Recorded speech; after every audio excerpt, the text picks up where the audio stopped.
Cal cut his steak into precise squares, each piece exactly 1 inch. The dining room felt too quiet except for the scrape of his knife against the plate. Across from him, Marley stabbed at her salad while her phone buzzed against the wooden table.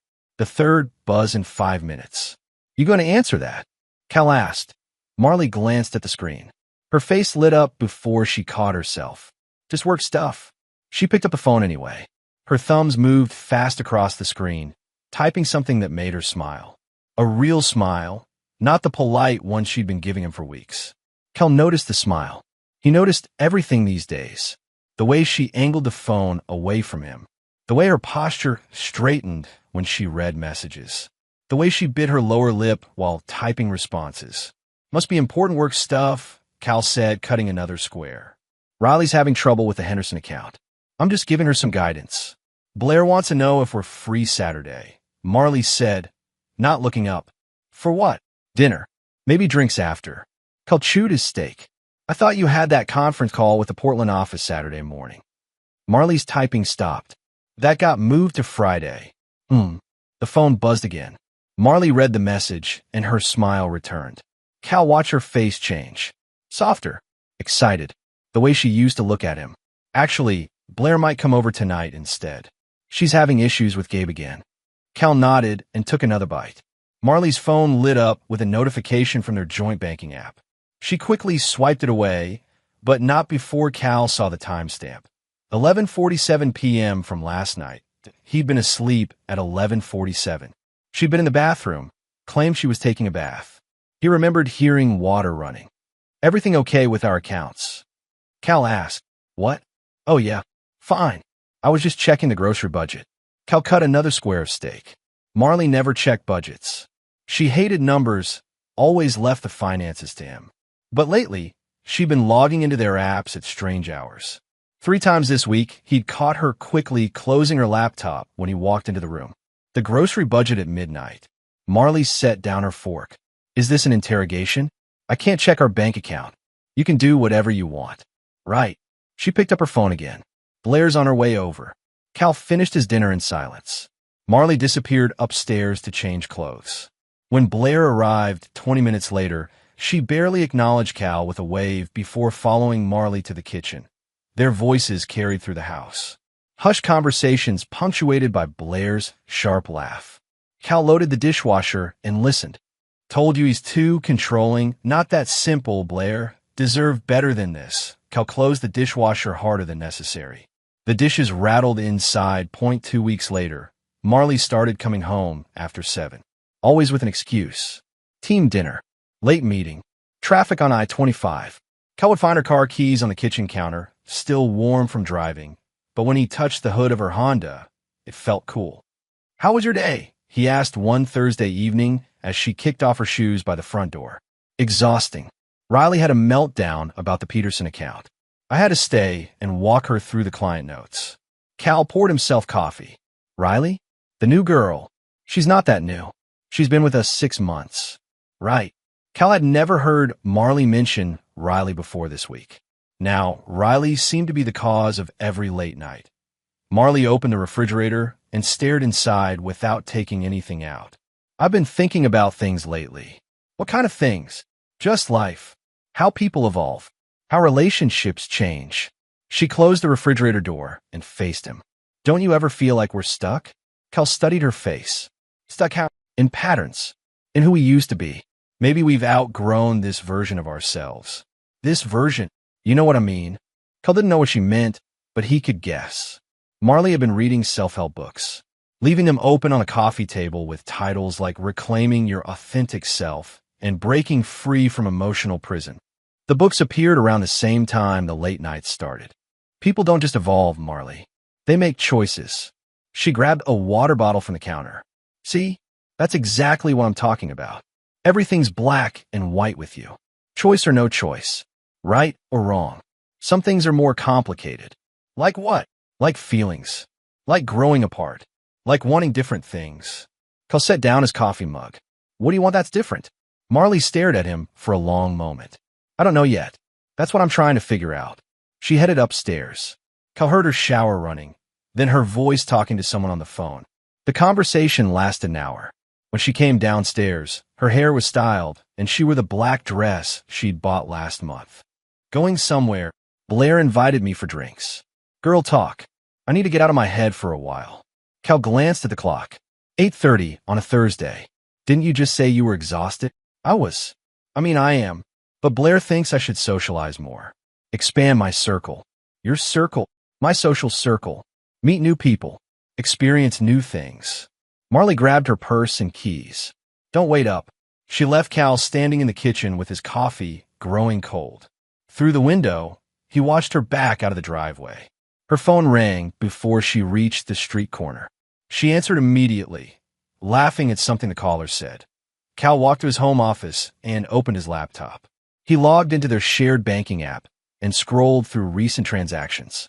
Dinner at Romano's Steakhouse on Tuesday night. Marley had told him she worked late that day. Drinks at the Broadmoor on Friday. She claimed to be having dinner with her sister. Cal opened a new browser window and created a separate savings account. Just in case. You look like hell, Jonas said, dropping into the chair across from Cal's desk. He set down 2 cups of coffee and pushed one toward Cal.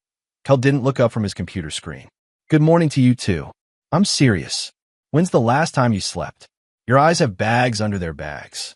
Jonas leaned back in his chair and studied his friend. And you're wearing the same shirt you wore yesterday.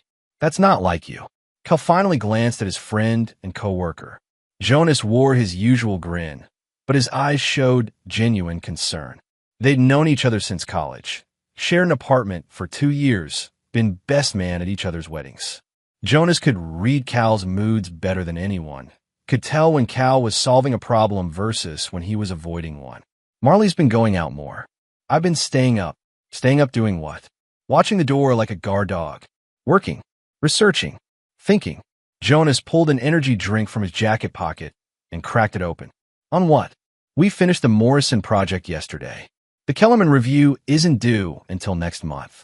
Henderson Industries isn't expecting their assessment until February. Cal saved his work and closed his laptop. The screen had displayed a web browser with multiple tabs open. Colorado divorce law, asset protection, private investigator services. Personal stuff. Personal stuff like organizing your sock drawer, or personal stuff like preparing for World War III. Personal stuff like what? Filing taxes in March. Organizing your sock drawer by thread count, like backing up files. Organizing documents. Making sure everything's in order. Jonas leaned back in his chair. Cal, you're scaring me. That sounds like preparation for something big. Something bad. Cal stood and walked to the window overlooking the parking lot. He could see Marley's empty space. She'd started taking her car to work instead of riding with him. Another small change in their routine. Jonas, can I ask you something? Shoot. How long were you married to Beth before you knew it was over?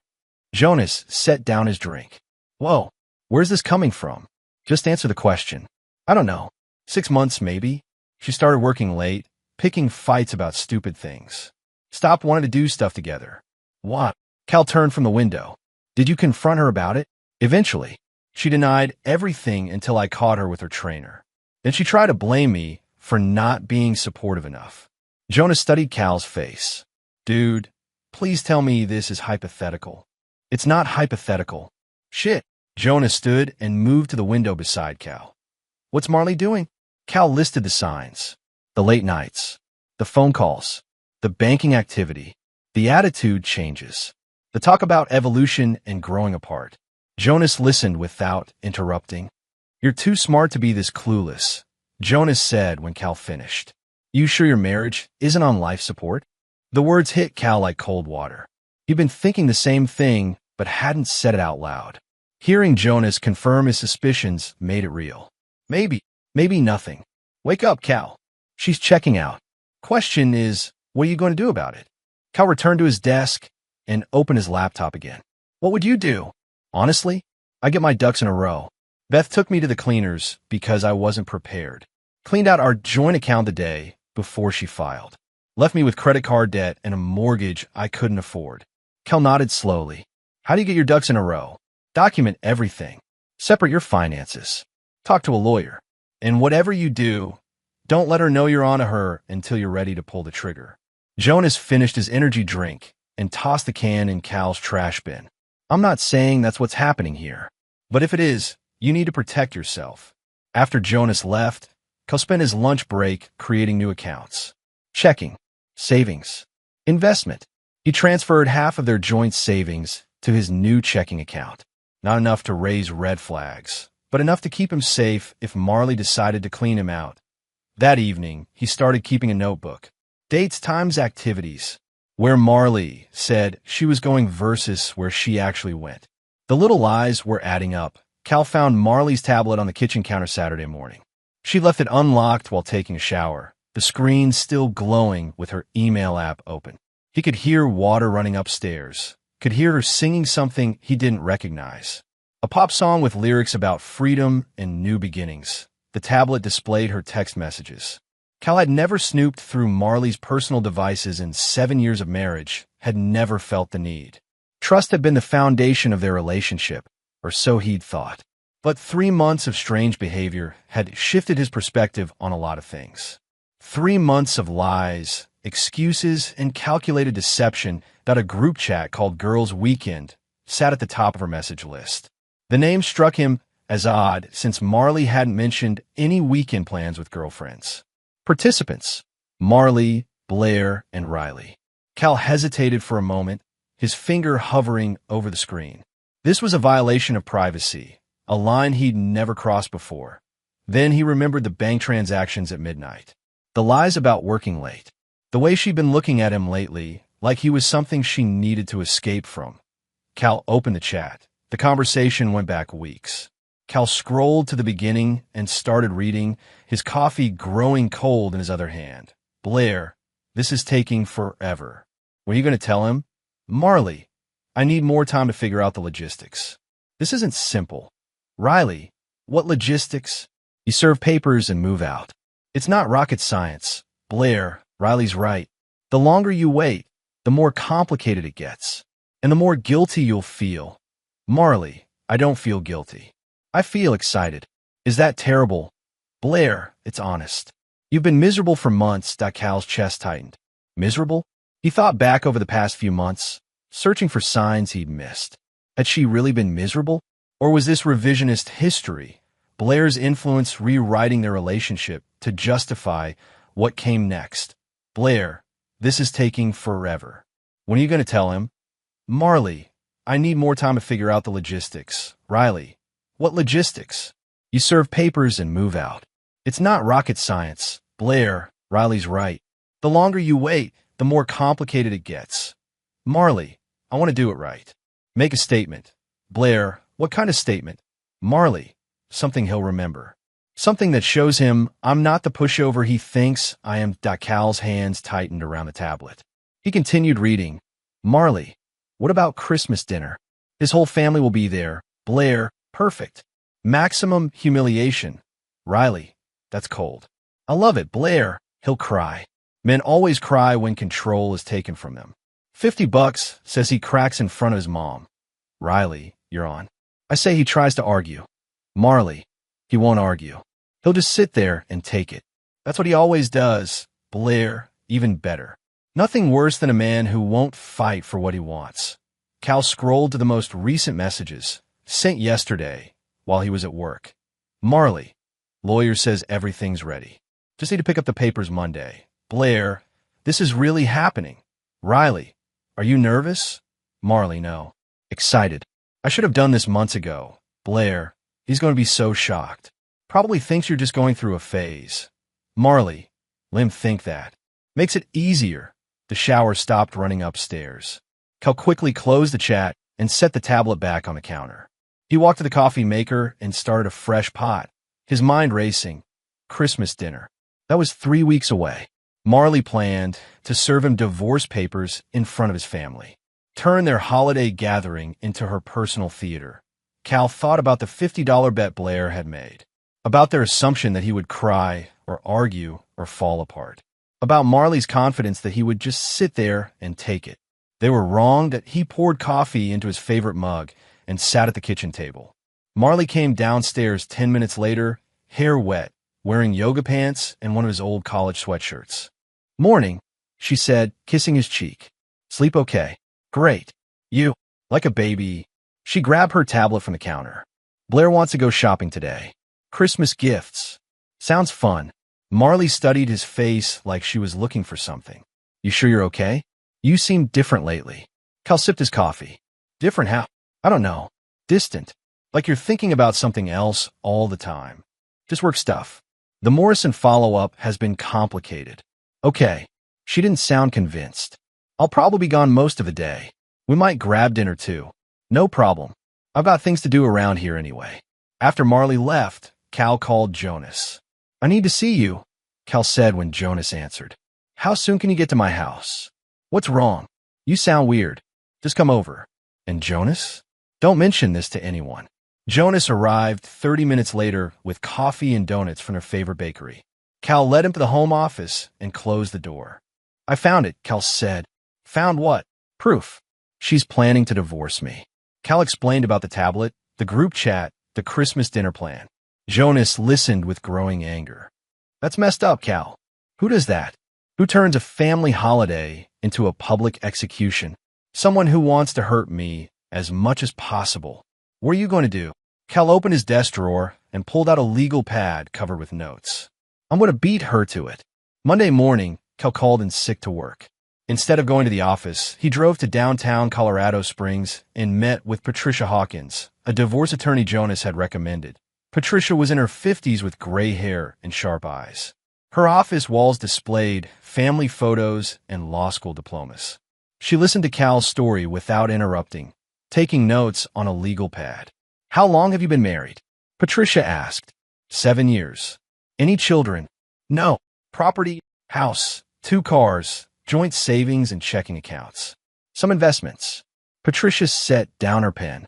Mr. Dorn, based on what you've told me, your wife is planning to file for divorce on December 25th. That's 3 weeks away. If you want to file first, we need to move quickly. What's the advantage of filing first? Control. You set the terms. You choose the timeline. And given what you've discovered about her plans, I'd say you have grounds for fraud. Fraud. She's been moving money, making plans, consulting attorneys, all while pretending the marriage is salvageable. That could be considered financial deception. Cal leaned forward. What do you need from me? Bank statements, property deeds, investment records. Anything that shows your financial picture. And I'll need you to document any evidence of infidelity. I don't have proof of that yet, but you suspect it. Cal thought about the late nights, the mysterious phone calls, the lies about where she'd been. Yes, then we'll include it in the filing. Sometimes just mentioning it is enough to change the negotiation. Patricia pulled out a thick folder and slid it across the desk. These are the papers. Look them over. Make sure everything's accurate. If you want to proceed, sign them and bring them back tomorrow. I'll file immediately. Cal drove home with the divorce papers on the passenger seat. Marley's car wasn't in the driveway. According to her calendar, she had a late meeting with Riley about year-end reviews. Cal spent the afternoon gathering financial documents. Bank statements, investment portfolios, the house deed, car titles. Everything Patricia would need to protect his interests. That evening, Marley came home at 9:30. How was your meeting? Cal asked. Productive. Riley's really coming along. She just needs more confidence. Good for her. Marley microwaved leftover pasta and ate standing at the kitchen counter. I'm exhausted. I think I'll go to bed early. Me too. Cal waited until he heard Marley's bedroom door close, then opened his laptop. He spent 2 hours researching private investigators, asset protection strategies, and Colorado divorce law. Tuesday morning, he returned to Patricia's office with signed papers and a check for her retainer. How long before she finds out? Cal asked. She'll be served in 3 to 5 business days. But Mr. Dorn, I need to warn you about something. What? When she realizes what you've done, she might escalate things. Empty accounts, destroy property, make false accusations. You need to be prepared for that. Cal nodded. I am. That afternoon, he started moving money. Small transfers at first, amounts that wouldn't trigger alerts. By Friday, he'd moved 60% of their joint savings to his new accounts. He kept receipts for everything documented every transaction, that he also changed the passwords on all his personal accounts and created new email addresses for communicating with his attorney. If Marley was planning to blindside him, he wanted to be ready with surprises of his own. Cal spent Saturday morning at his Aunt Darla's house in Old Colorado City. He hadn't seen her in 2 years, not since his mother's funeral. Darla lived alone in a small Victorian she'd inherited from their grandmother. "I need a favor," Cal said after they'd caught up over coffee. "What kind of favor?" Cal explained his situation without mentioning names. A marriage ending badly. A wife planning public humiliation. His need to protect assets and send a message. Darla listened with the same quiet attention she'd shown when Cal was a kid, when he'd come to her house to escape his parents fighting. "You want me to hold the house," Darla said when he finished. "Just until the divorce is final. She can't claim what she doesn't know exists." Darla refilled their coffee cups. "You know, I went through something similar 30 years ago." Cal knew the story.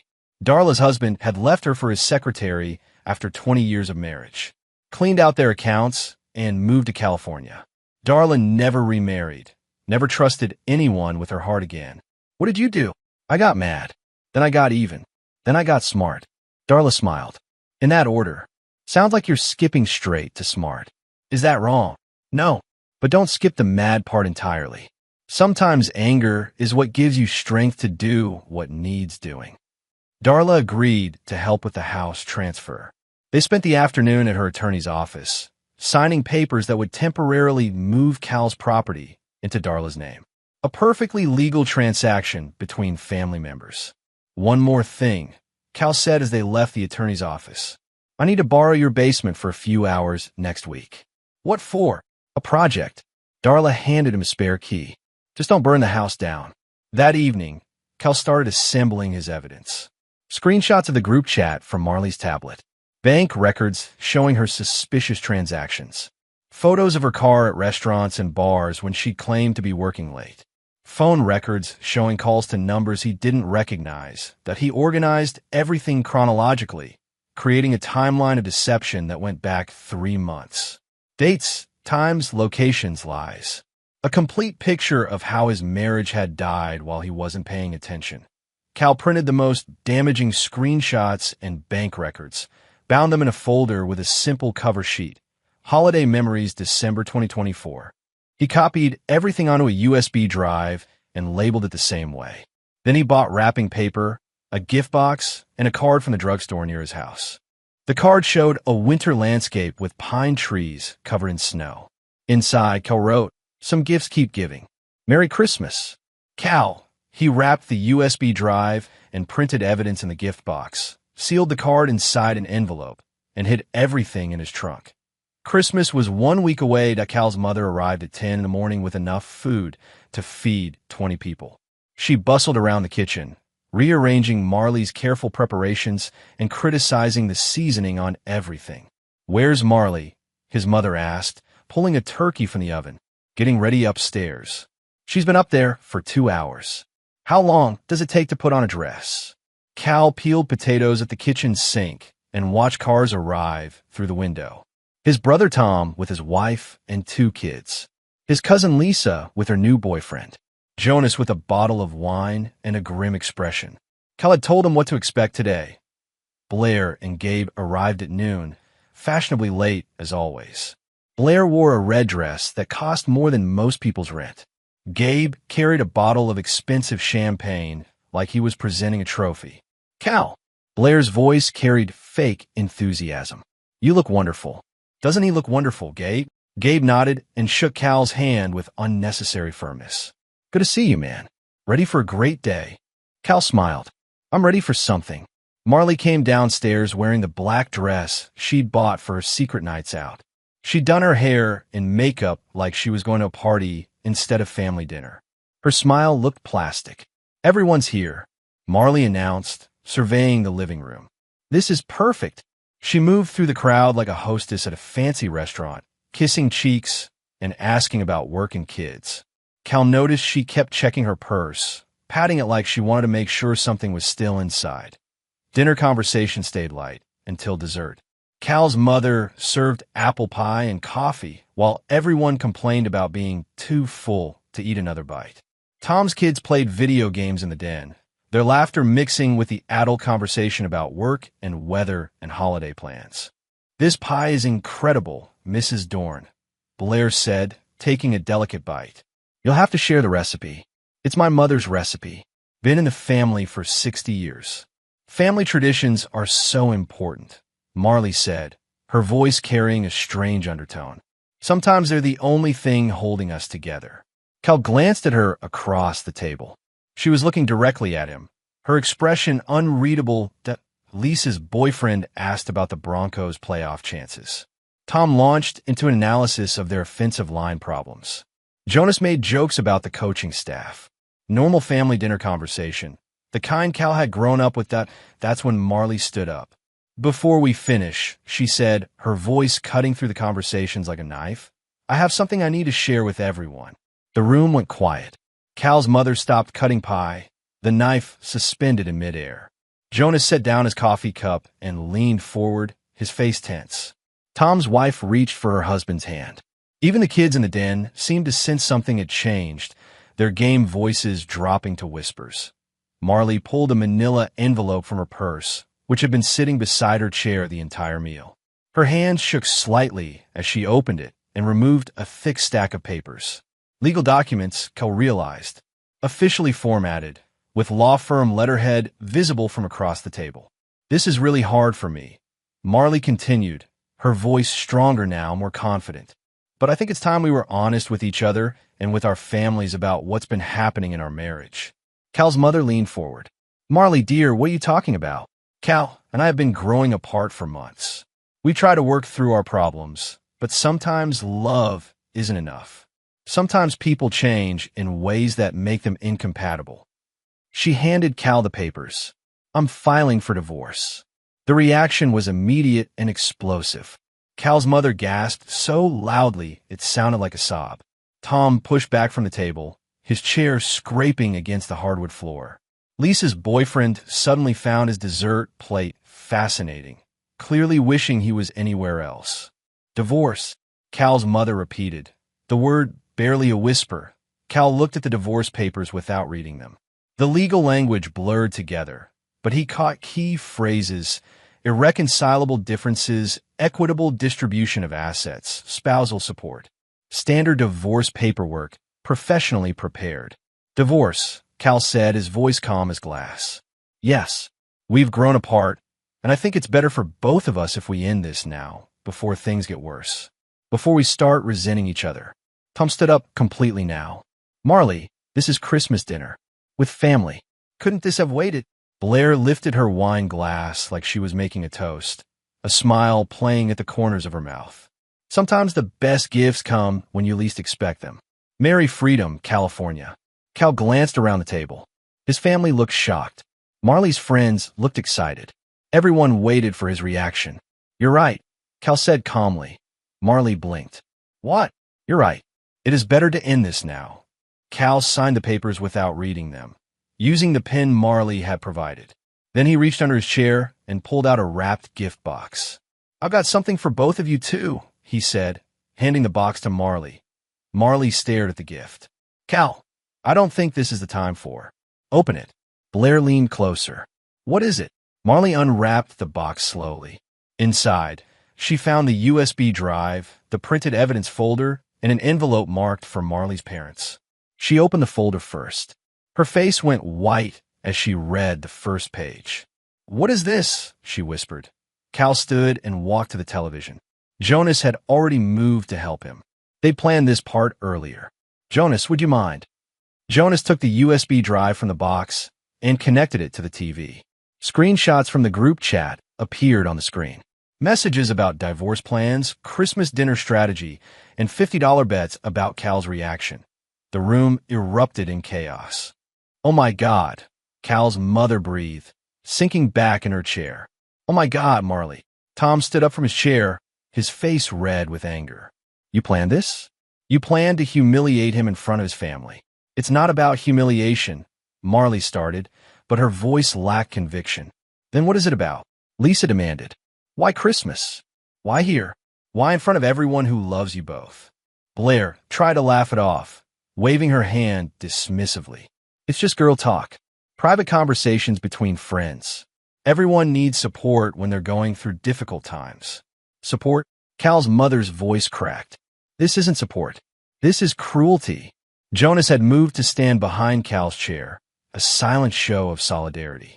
Private? He asked Blair. You bet money on how he'd react. That's not support, that's entertainment. You don't understand the whole situation, Blair shot back. You don't know what Marley's been going through. Then explain it, Tom said. Explain how this makes sense. Marley looked around the table at the faces staring back at her. Cal's family, people who had welcomed her, celebrated with her, treated her like a daughter and sister. Now, they looked at her like she was a stranger. Cal's been distant for months, she said weakly. We barely talk anymore. He comes home from work and disappears into his office. He doesn't share his feelings or ask about mine. I've been feeling invisible in my own marriage. So you decided to make him invisible instead? Cal's mother asked. Private? Jonas continued pressing Blair. You didn't just disrespect me. You underestimated me. More evidence appeared on screen. Bank records showing Marley's secret transactions, transfers to Blair's account, cash withdrawals with no explanation, credit card charges at restaurants and bars during times when she claimed to be working late. Photos of her car at the Broadmoor Hotel bar on a Tuesday afternoon when she'd told Cal she was in meetings all day. Timeline of lies spanning 3 months, each one documented with dates, times, and contradictory evidence. Cal's mother covered her face with her hands. 3 months, she whispered. You've been lying to us for 3 months. How did you get this? Marley demanded, her voice rising with panic. You left your tablet unlocked. You went through my private messages. You invaded my privacy. You went through our marriage and decided to blow it up on Christmas morning for your friend's entertainment, Cal replied, his voice steady as steel. Tom shook his head in disgust. This is unbelievable. Marley, I've known you for 7 years. I thought I knew who you were. You don't understand, Marley said, turning to face the room. You all see Cal as this perfect husband, but you don't live with him. You don't see how he shuts down when I try to talk about feelings. You don't see how he makes me feel small and stupid when I don't understand something. When? Jonas asked sharply. When did he make you feel small? Give us one example. Marley opened her mouth, then closed it. It's not specific things. It's the way he looks at me sometimes. Like I'm not smart enough. That's not an answer, Tom said. That's an excuse. Cal's voice remained calm. Marley, name one time I called you stupid. One time I shut down a conversation about feelings. One time I made you feel small deliberately. Marley looked around the room desperately. It's not what you say, it's what you don't say. It's the silence. It's the way you retreat into yourself instead of fighting for us. Fighting for us? Cal's mother asked. Honey, you can't fight for something when the other person is secretly planning to destroy it. Cal handed Marley's father the envelope marked for her parents. Inside was a letter Cal had written explaining the situation, along with copies of the most damaging evidence. Marley's mother read over her husband's shoulder. Her face changed from confusion to anger to disgust. Marley and her father said, his voice quiet and dangerous. Is this true, Dad? You don't understand. Did you plan to divorce your husband on Christmas Day as some kind of joke? It wasn't a joke. You wanted to hurt him. Publicly, with his family watching. Marley's mother shook her head. I don't know who raised you, but it wasn't me. Marley's parents stood together and moved toward the door. Where are you going? Marley called after them. Home, her father replied without turning around. We're ashamed of you. The door closed behind them with a soft click. Blair attempted damage control. This is all blown out of proportion. People say things in private they don't really mean. Jonas pulled out another envelope and handed it to her. This is from Cal's attorney. Cease and desist order for defamation. Defamation? The messages you sent about Cal. Calling him controlling, manipulative, emotionally abusive. None of that's true, and you have no evidence to support those claims. Blair read the letter, her confidence finally cracking. This is ridiculous. You can't sue me for private conversations. Watch me, Cal said. Gabe had been quietly edging toward the door during the confrontation. He grabbed his coat from the chair and headed for the exit. Where are you going? Blair demanded. I'm not part of this drama, Gabe said. Figure out yourself. The door closed behind him too. Cal looked around the dining room. His family remained seated, watching the drama unfold like spectators at a tennis match. Marley stood alone by the table, holding divorce papers she couldn't use. Blair clutched the cease and desist letter like it might bite her. There's one more thing, Cal said. He pulled out his own manila envelope and handed it to Marley. What's this? My divorce filing, dated 3 weeks ago. Your papers are meaningless now. Marley opened the envelope with shaking hands. You filed 3 weeks ago, the day after I found your group chat. But you acted like everything was normal. You didn't say anything. I learned from the best. The room stayed quiet for a long moment. Tom's kids could be heard laughing in the den, oblivious to the adult drama happening one room away. Marley sank into her chair. You ruined this moment. I ruined the moment. Cal's voice stayed calm, controlled. You planned to destroy our marriage in front of my family as entertainment for your friends, and I ruined the moment. I wanted to feel powerful for once. I wanted to be the one making decisions instead of just following along with whatever you wanted. What did I ever do to stop you from making decisions? You didn't have to do anything. You just existed. So confident, so sure of yourself. I felt invisible next to you. Cal gathered the evidence from a table.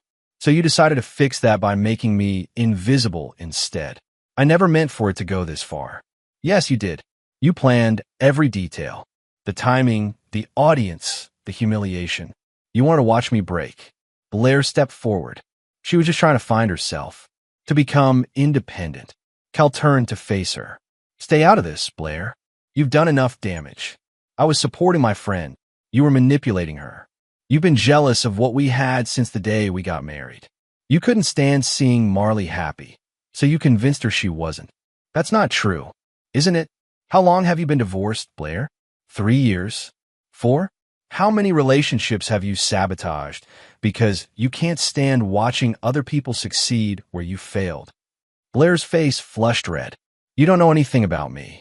I know you bet $50 on whether I cry today. I know you call me controlling and manipulative without any evidence.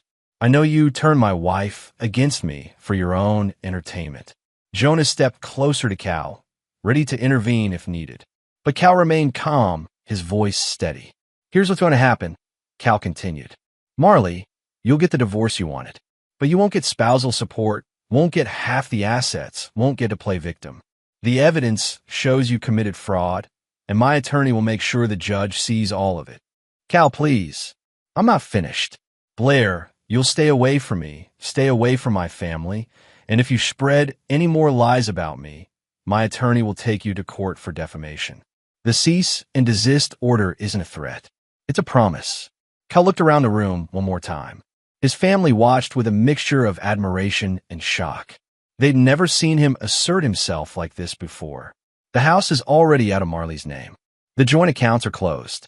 She has 30 days to collect her belongings and find somewhere else to live. Marley stood slowly.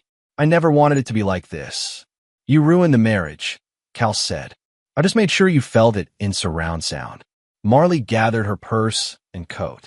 Blair followed her toward the door, both women moving like they were walking through water. Cal, Marley said, turning back one last time. I'm sorry. Cal looked at her for a long moment.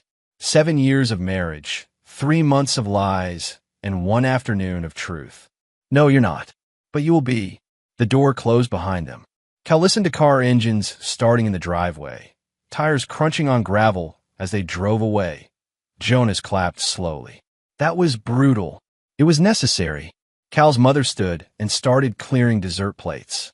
Well, she said, her voice carefully neutral, that was certainly memorable. Tom laughed despite himself. I have to admit, little brother, that was impressive. I didn't know you had it in you. Neither did I. The family finished dinner cleanup in relative quiet. Everyone seemed shell-shocked by what they'd witnessed. Cal's mother hugged him extra tight when she left. You did the right thing, she whispered. I never liked her anyway. By evening, Cal sat alone in his house. The dining room looked normal again, like nothing had happened. But everything had changed. His phone buzzed with a text from Jonas. "You okay?" Cal typed back, "Better than okay." He poured himself a drink and sat by the fireplace. Tomorrow he'd start the process of rebuilding his life. Tonight, he'd enjoy the quiet point. 6 months later, Cal stood in the conference room of his new office building, looking out at the Rocky Mountains through pristine windows. The startup he'd co-founded with Jonas occupied the entire 15th floor of a downtown Denver high-rise. Their mechanical systems consulting firm specialized in renewable energy projects for commercial and residential clients. The Denver contract came through, Jonas announced, bursting into the conference room with a bottle of champagne and 2 glasses. "We're officially profitable, 8 months ahead of schedule." Cal smiled and accepted the champagne. Not bad for 2 guys who used to work in cubicles. Not bad at all. The solar installation project alone will keep us busy through next winter. They toasted their success and watched the sun set behind the mountains. Cal's life had changed completely since Christmas Day. New job, new house in the foothills, new routines that revolve around his own priorities instead of managing someone else's moods. He felt lighter somehow, like he'd been carrying weight he didn't realize was there. The weight of walking on eggshells. The weight of second-guessing himself. The weight of loving someone who had stopped loving him back months ago. "Any word from Marley?" Jonas asked, settling into one of the leather chairs around the conference table. "Her attorney keeps trying to renegotiate the settlement. They want more money, more time, more everything. Last week they filed a motion claiming emotional distress." Emotional distress? She's the one who planned the whole thing. "Apparently, I caused her emotional distress by exposing her plan. Her lawyer claims I violated her privacy and damaged her reputation." Jonas laughed. "She damaged her own reputation. What does your attorney say?" "Same thing Patricia said 6 months ago. The evidence doesn't lie. Marley committed fraud, planned deception, and caused intentional emotional distress. She's lucky she's getting anything at all." Cal had heard through mutual acquaintances that Marley now worked for a smaller firm downtown, making 60% of her previous salary.